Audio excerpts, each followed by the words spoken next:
Our lives are marked by a fundamental tension. We feel the pull of our biological instincts urging us towards survival, pleasure, and self-preservation.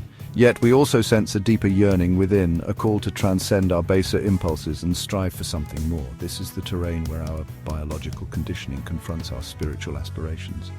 Reconciling these two forces is perhaps our greatest challenge, a journey of self-discovery that lies at the heart of what it means to be human.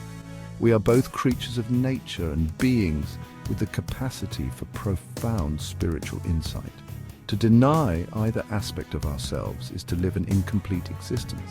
The path to wholeness, then, lies in recognizing both our inherent nature and our potential for spiritual growth.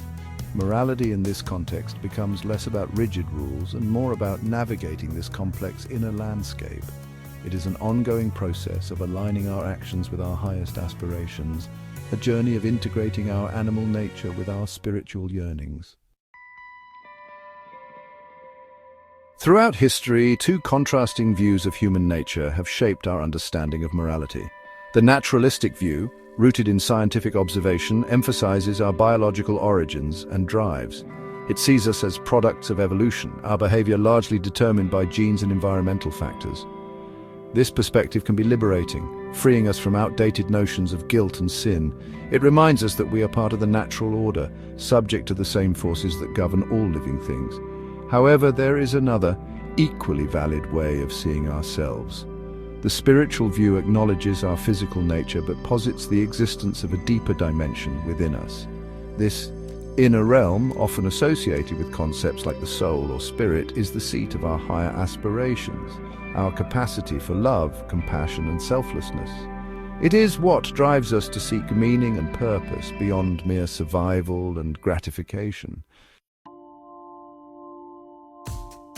While acknowledging the importance of our biological inheritance, a purely naturalistic view of human nature can feel incomplete.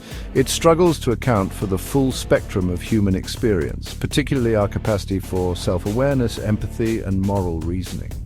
If we are simply products of our genes and environment, driven by instinct and self-interest, how do we explain acts of extraordinary altruism, self-sacrifice, and the pursuit of justice?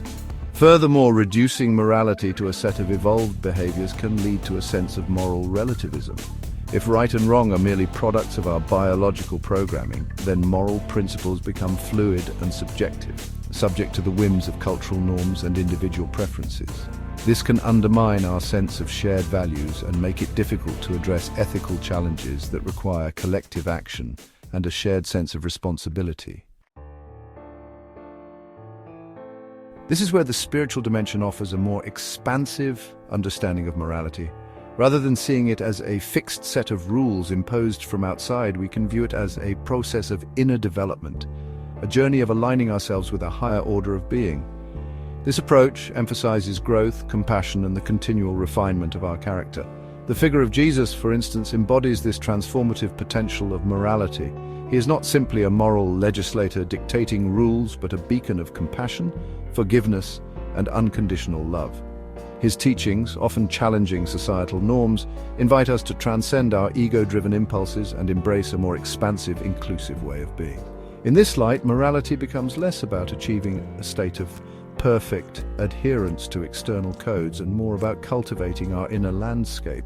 It's about recognizing our shared humanity, extending compassion to ourselves and others, and striving to live in a way that reflects our highest ideals. This is a lifelong endeavor, a journey of continual growth and self-discovery, guided by the compass of our deepest values and the enduring principles of love, wisdom, and compassion.